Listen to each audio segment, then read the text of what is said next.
Украин улсын ерөнхийлөгч Владимир Зеленский Орос улбаны улсын ерөнхийлөгч Владимир Путинтай хоёр талд уулзалт хийх санал тавьжээ.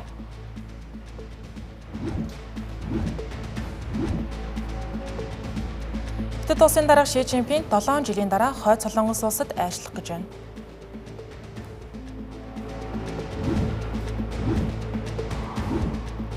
Хятадын DeepSeek компани 50 тэрбум юаны хөрөнгө босгохоор төлөвлөж байна.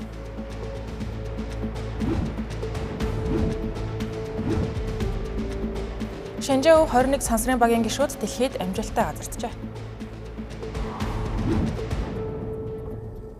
Арамдрыг үзэгчдээ дэлхийд дахин болж байгаа онцлог мэдээлэлээс таймлан хүрэхээр Тэнгэр лизийн оройны гадаад мэдээний хөтөлбөр та бүхэнд хүрч байна. Анхаарлаа хандуулна.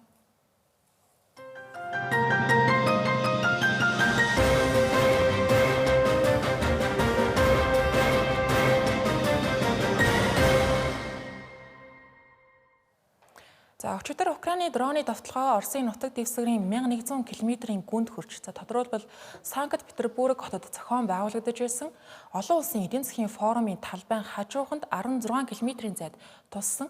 Тэгвэл өнөөдөр уг хэрэгтэй холбогдуулан Орос улбаны улсын ерөнхийлөгч Владимир Путин тайлбар хийсэн байна. Тэгэхээр дронуудыг бүрэн устгаж чадаагүй нь золгүй хэрэг, гэхдээ агаарын давталгаанаас хамгаалах чадвараа цаашид огцом чангатгана гэдгээ зарлалаа. Хамаа Владимир Путин өнгөрсөн онд Америк нэгдсэн улсын ерөнхийлөгч Дональд Трамптай Аляскад хийсэн уулзалтаар бий болсон харилцан ойлголцлын хүрээнд Украин улстай хэлэлцээ хийх асуудлаар тодорхой хэмжээнд буулт хийх боломж нээлттэй хэвээрээ байгаа гэдгийг хэллээ. Гэхдээ гол нь гал зогсоохын тулд Аляска дахь тэрхүү уулзалтаар гарсан хэрэлцээний саналуудыг Украин улсын эрх баригчид хүлээн зөвшөөрөх шаардлагатай юм байна. Гэхдээ яг ямар хэрэлцээний саналууд тухайн үед яригдсан бэ гэдэг одоо хүртэл олон нийтэд бүрэн нээлттэй биш байгаа. Өнөөдөр энэхүү Владимир Путиныг дайны асуудлаар мэдээлэл өгж байхдаа зэрэгцээд Украин улсын ерөнхийлөгч Владимир Зеленский мөн Владимир Путинд хандан нээлттэй загтал ихээсэн байна. Үүгээрээ нүүр тулсан шууд уулзалт хийхэд бэлэн гэдгийг илэрхийллээ. Тэрээр загталдаа Америк нэгдсэн улсын анхаарал Ирантай холбоотой асуудал руу шилжиж байгааг онцгойлон дурдж, анхаарал дахин Украинд бүрэн төвлөрөхийг нь хүлээх нь буруу гэсэн байна. Тиймээс Владимир Путинтай өөрөө бичлэн уулзаж, ярилцах саналыг ийхүү тавьсан байгаа юм байна. Дональд Трампын тухайд энэ саналыг хувьдаа бол дэмжиж байгаа гэдэг хэдийн илэрхийлээд амжлаа. Харин Кремлийн хэвлэлийн төлөөлөгч Дмитрий Песков Владимир Путин энэхүү нээлттэй загтлыг хараахан уншиж танилцаж амжаагүй байгаа гэсэн байна. Гэхдээ Владимир Зеленский Москвад ирж хэлэлцээ хийх боломжтой талаар хэлсэн байна. Дараагийн мэдээ. Хятад улсын дарга Ши Жинпинг эх 7 хоногт Хойд Солонгос улсад 7 жилийн дараах анхны айлчлалаа хийхээр босон талаар Пхеньян баталлаа. Айлчлал эх 7 хоногийн даваа болон мягмар гарагт 2 өдрийн турш үргэлжлэх юм байна. Үүний өмнө 5 дугаар сарын сүүлчээр Өмнөд Солонгос улсын Йонхап агентлагийн зүгээс энэхүү айлчлалыг болох гэж байна хэмээн мэдээлж байсан. Тухайн үед Ши Жинпинг Америк нэгдсэн улсын ерөнхийлөгч Дональд Трамп, мөн Орос улбаны улсын ерөнхийлөгч Владимир Путин нартай дараалсан дээд хэмжээний уулзалтуудаа дөнгөж дуусгаад байсан. Энэ хоёр айлчлалын үеэр хоёуланд нь Солонгосын хойгийн асуудал яригдсан. Тухайлбал Дональд Трамп Бээжинд хийсэн айлчлалаа дуусмагц Ким Жон Унтай холбоотой хэвээрээ байгаа гэдгээ сэтгүүлчдэд нээлттэй хэлж байсан бол Ши Жинпинг болон Владимир Путин нарын уулзалтын дараа гаргасан хамтарсан мэдээлэлд Пхеньянд үзүүлж байгаа олон улсын гадаад дарамт тэр дундаа тусгаарлах бодлого эдийн засгийн хориг шахалтыг манай хоёр улс эсэргүүцэж байна хэмээн дурдсан байдаг. Олон улсын хэмжээнд Хойд Солонгос улсын цөмийн хөтөлбөр олон жилийн турш ялангуяа Америк нэгдсэн улсын гол анхаарлын төв байсаар ирсэн асуудал яах аргагүй мөн. Нэгдсэн үндэсний байгууллагын зүгээс Хойд Солонгос улсын цөмийн болон пуужингийн хөтөлбөрийг хүлээн зөвшөөрдөггүй. Гэвч өчигдөр Ши Жинпингийн айлчлал зарлагдахтай зэрэгцээд Хойд Солонгос улс цөмийн бөмбөг үйлдвэрлэхэд шаардлагатай материалыг боловсруулах шинэ байгууламжаа олон нийтэд танилцуулсан байна. Энэхүү байгууламж нь уран баяжуулах үйлдвэр байж магадгүй гэж таамаглаж байгаа. Байгууламжтай танилцах үеэр Ким Жон Ун улсынхаа цөмийн хүчийг геометрийн хурдаар өсгөн нэмэгдүүлэх төлөвлөгөөтэй байгаа гэдгээ зарласан байна. Олон улсын шинжээчдийн үзэж байгаагаар Хойд Солонгос улс нь Ши Жинпингийн айлчлалаас өмнө энэ байгууламжийг олон нийтэд ил болгож байгаа нь өөрийгөө цөмийн болон өөрийн улсыг цөмийн зэвсэгтэй улс гэдгийг олон улсад баталгаажуулах харуулах зорилготой алхам гэж үзэж байна. Мөн олон улсын ажиллагчид Ким Жон Уны урт хугацааны зорилт нь Хойд Солонгос улсыг албан ёсоор цөмийн зэвсэгтэй улс гэж олон улсад хүлээн зөвшөөрүүлэх явдал юм байна. Та хэрвээ ингэж чадвал Яванд олон улсын хоригууд туслагдаж, бусад томоохон цөмийн зэвсэгтэй улсуудтай, ялангуяа Америк нэгдсэн улстай цөмийн зэвсгийн асуудлаар яриа хэлэлцээ өрнүүлэх боломжтой болж магадгүй юм. Хэдийгээр Дональд Трамп Пиньянтай дахин яриа хэлэлцээ хийхэд сонирхолтой байгаа гэдгээ бол аль хэдийн илэрхийлсэн ч гэлээ Ким Жон Уныход Америк нэгдсэн улс эхлээд Хойд Солонгос улсыг цөмийн зэвсгээс бүрэн татгалзах ёстой гэсэн шаардлагаасаа ухрах ёстой гэж үзэж байгаа. Харин Орос улбаны улс болон Хятад улсын тухайд нэгдсэн үндэсний байгууллагын аюулгүй зөвлөлийн байнгын гишүүн улсууд учраас Хойд Солонгос улс төр, эдийн засаг, аюулгүй байдал гээд бүх талаараа харилцаа холбоогоо сайн авч явах хэрэгцээ шаардлага бол байгаа. Тэр дундаа ялан Хятад улс нь Хойд Солонгос улсын эдийн засаг улс төрийн хамгийн чухал түнш яах аргагүй мөн. COVID-19 сар тахлын үеэр намдуу байсан харилцаагаа сэргээхээр хоёр тал сүүлийн жилүүдэд идэвхтэй ажиллаж байгаа. Тухайлбал Ким Жон Ун өнгөрсөн жил Бээжинд айлчилж Ши Жинпин болон Орос улбаны улсын ерөнхийлөгч Владимир Путинтай хамтдаа цэргийн томоохон парадад оролцож байсан. Хятад улсын дарга гадаад хэргийн сайд Ван Ги 4-р сарын 9-ноос 10-ны өдрүүдэд Хойд Солонгос улсад айлчилсан нь 2019 оноос хойших анхны айлчлал болсон байдаг. Тэрээр зөвхөн Хойд Солонгосын гадаад хэргийн сайд Чой Сонхутай уулзаад зогсохгүй Хойд Солонгосын удирдагч Ким Жон Унтай уулзсан байдаг. Энэ үеэр Ван Ги, Ким Жон Ун нар олон улсын докторгүй орчны нөхцөлд хоёр улс аюулгүй байдал болон хөгжлийн ашиг сонирхлоо хамгаалж дэлхийн томоохон асуудлуудаар уялдаа холбоотой ажиллах ёстой байна гэж мэдгдсэн байдаг. Тэгвэл энэ удаад Ши Жинпин өөрийн биеэр Хойд Солонгос улсад айлчилж байгаа нь түүний хятадын удирдагч болсноос хойших тус улсад хийж байгаа хоёр дахь айлчлал болно. Тэрээр 2019 онд Пинянд анх айлчилж байсан байдаг. Хятад улсын хэмэл оюун ухааны стартап болох DeepSeek анхны хөрөнгө оруулалтын шатанда Tencent Holdings болон Cattle зэрэг хөрөнгө оруулагчдаас нийтдээ 50 тэрбум юан буюу ойролцоогоор $7.4 тэрбум $4 босгохоор төлөвлөсөн байна. Хөрөнгө оруулалтын дараах үнэлгээ нь компани үн цэнийг 350-аас 400 тэрбум юан буюу 52-оос 59 тэрбум $4 хооронд тогтоож магадгүй байгаа юм. DeepSeek стартапын үүсгэн байгуулагч Ян Вэнфэн өөрийн хөрөнгөөс гэхэд 20 тэрбум юаныг оруулна гэдгээ зарласан байна. Өмнө технологийн томоохон групп болох Tencent Holdings 10 тэрбум юан, харин батарейн үйлдвэрлэлийн авраг гэгддэг Cattle 5 тэрбум юаны хөрөнгө оруулахаар хэлэлцэж байгаа гэсэн их сурвалжуудын мэдээлэл байна. Ингэснээр эдгээр хоёр компани дог хөрөнгө оруулалтын шатны хамгийн том гадны хөрөнгө оруулагчид болох төлөвтэй байгаа юм. Хонконгод төвтэй DJ Capital болон Monolith Capital зэрэг хөрөнгө оруулалтын компаниуд мөн боломжит хөрөнгө оруулагчдын чагсаалтанд багтаж байна. Одоогоор DeepSeek Хятадын үндэсний хиймэл оюун ухааны сан тоглоом хөгжүүлэгч NetEase болон цахим худалдааны авраг JD.com зэрэгтэй эцсийн шатны хэлэлцээр хийж байгаа гэсэн мэдээлэл нь байна. DeepSeek-ийн зүгээс мэдээлж байгаагаар хөрөнгө босголтын энэхүү шат ойрын хэдэн 7 хоногийн дотор багтаж хийж дуусах төлөвтэй байгаа. Гэхдээ эцсийн байдлаар санхүүгийн нөхцөл нарийвчилсан тоо баримтууд өөрчлөгдөх боломжтой байна. Одоогийн байдлаар DeepSeek олон нийтэд хувьцаа гаргах буюу IPO хийх төлөвлөгөө байгаа эсрэг талаар мөн албан ёсны мэдээлэл бол хийгээгүй байгаа юм. DeepSeek-ийн тухайд тус хэмэл оюуны компани нь анх бол $6 сая хөрөнгө оруулалттайгаар эхэлж байсан. Бусад хэмэл оюуны төслүүдтэй харьцуулахад маш бага төсвөр хийгдэж байсан гэдгээр тухайн үед олонний анхаарлыг татаж байсан. Өнгөрсөн оны ихэр V3 болон R1 загварууд нь захиурын хөндийн хүрээнд өндөр үнэлгээ авч Хятад улсын хэмэл оюун ухааны чадварын талаарх олон нийтийн ойлголтыг үндсээр нь өөрчилж чадсан гэдэг. Тэгснээр DeepSeek компани нь Хятадын үндэсний хэмэл оюун ухааны тэргүүлэгч компани нэгт зөө ёсоор тооцогдож дэлхийд дахна танигдж байсан гэдэг. DeepSeek хэрэглэгчийн хүсэлтэнд хариу өгөхдөө тухайн хариултыг боловсруулж тооцоолсон үндэслэлээ тайлбарладаг нь ChatGPT зэрэг бусад чатботуудаас ялгарах гол онцлог юм байна. Зарим талаараа ChatGPT-гээс дутгааргүй харин ч илүү буюу хүний зан авирыг өөртөө шингээж өгсөн яг хүнтэй харилцаж байгаа мэт мэдрэмж төрүүлдэг гэдэг нь хэрэглэгчдийн анхаарлыг илүү ихээр татдаг байна.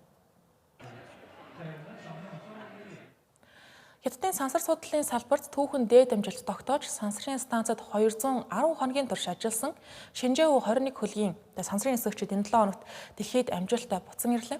Шинжээв 21 багийнхан Хятадын сансрын станцад ажилласан хугацаанд олон төрлийн шинжлэх ухааны туршилтууд, техникийн даалгавруудыг амжилттай хэрэгжүүлсэн байна.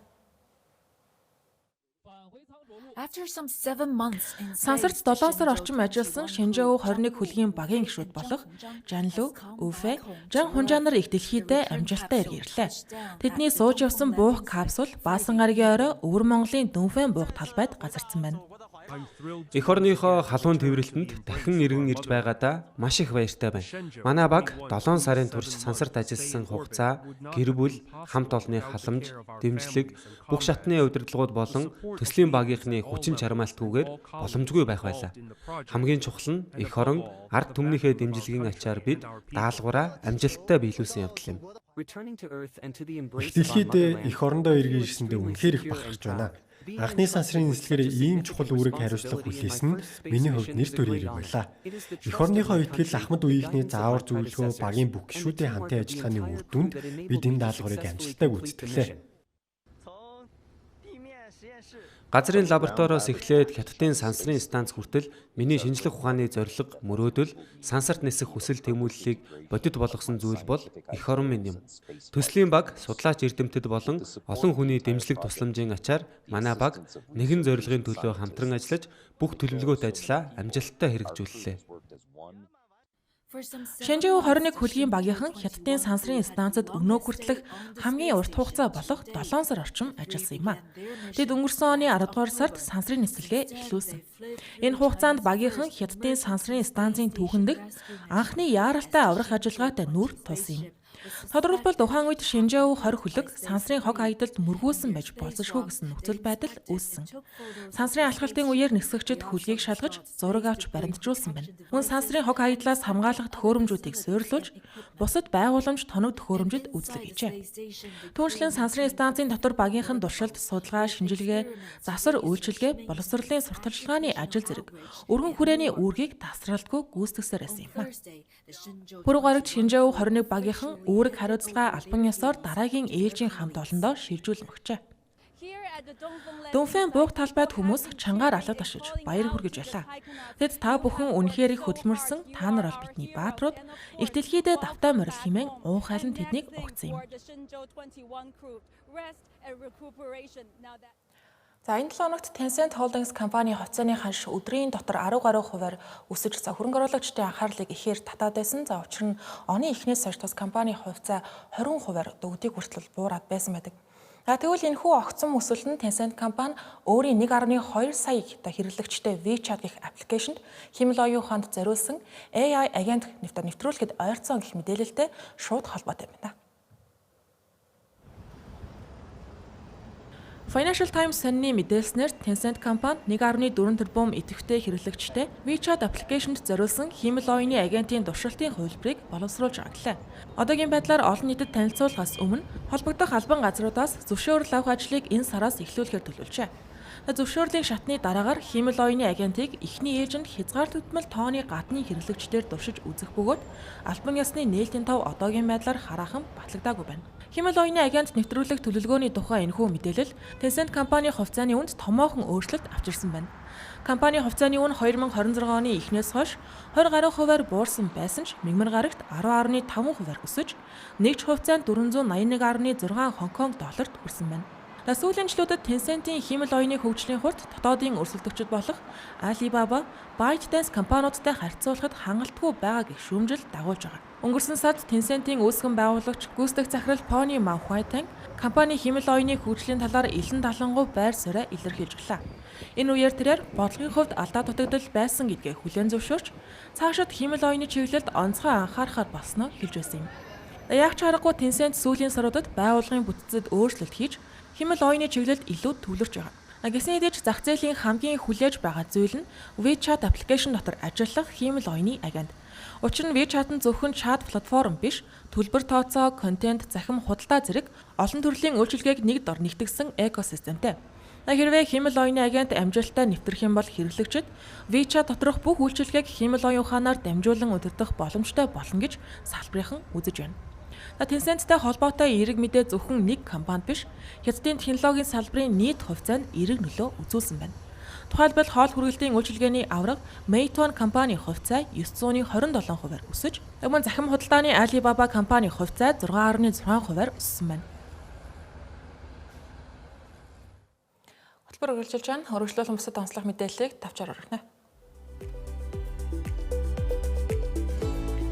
Даан улсын шинэ засгийн газар тус улсын түүхэнд анх удаа эмэгтэй сайдрын тоо эрэгтэйчүүдээс нь давсан бүрэлдэхүүнтэйгээр байгуулагдаж байна. 3 дугаар сарын сонгуулийн дараа удаан хугацаанд үргэлжилсэн хэлэлцээний үр дүнд социал-демократ нам, социалист ардын намын оролцоотой цөөнхийн засгийн газар байгуулагдсан. Ерөнхий сайд Фредриксон лав гарагт шинэ танхимын 21 сайдын нэрсийг танилцуулсан байна. Шинэ засгийн газрын 11 сайд нь эмэгтэй. Энэ нөрөө Дааны улс төрийн түүхэнд анхны тохиолдол болж байгаа. Мөн өмнөх засгийн газарт ажиллаж байсан хэд хэдэн туршлагатай сайд нар шинэ бүрэлдэхүүнд багтсан байна. Ажиглагчид энэхүү томилгоог гендерийн дэгш байдлыг бэхжүүлэх зорилготой алхам гэж үнэлж байна.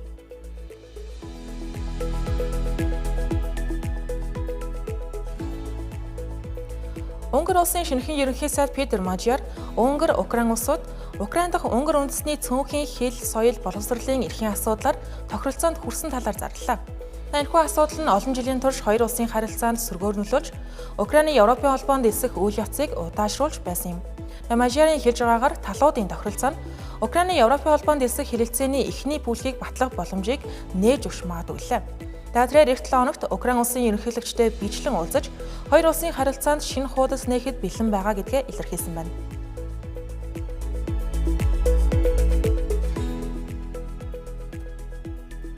Америк нэгдсэн улсын төлөөлөгчдийн танхим Украин улсад нэмэлт тусламж үзүүлэх тухай, мөн Орос улбаны улсын эсрэг шинэ хориг арга хэмжээ авах тухай хуулийн төслийг хоёр намын дэмжлэгтэйгээр баталлаа. Украиныг дэмжих тухай хуулийг Нью-Йоркоос сонгогдсон ардчилсан намын төлөөлөгч Грегори Микс санаачилсан байна. Санал хураалтын үр дүнд 226 гишүүн дэмжиж 195 гишүүн эсэргүүцсэн санал өгсөн бөгөөд бүгд найрамдах намын 18 гишүүн ардчилсан намын тал санал өгсөн байна.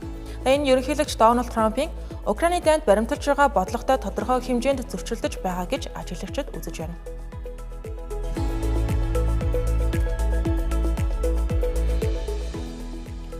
Ливаны зэвсэг бүлэглэл Хезболлах Америк нэгдсэн улсын дэмжлэгтэйгээр боловсруулсан Израиль болон Ливаны хоорондын шинэ гал зогсоох тохиролцооны нөхцөлийг эрс эсэргүүцэж байгаа гэдгийг зарлалаа. Бүлэглийн тэргүүн Наим Касем уг хэлэлцээ нь Ливаны хувьд үр дүнгүй доромжилсонтой дүүцэхээр байсан гэж хэлсэн байна. Шинэ тохиролцооны хүрээнд Ливаны нутаг дэвсгэрт туршилтаар аюулгүй байдлын бүсүүд байгуулж, тэнд Хезболлах бүлэглийн гишүүдийг байрлуулахгүй байх, мөн Израиль руу халдлага үйлдэхэд даруй зогсоох шаардлага тавигдсан байна. Хезболлах бүлэглийн энэхүү хатуу байр суурь нь гал зогсоох үйл явцад хүндрэл үүсгэж бодож байна.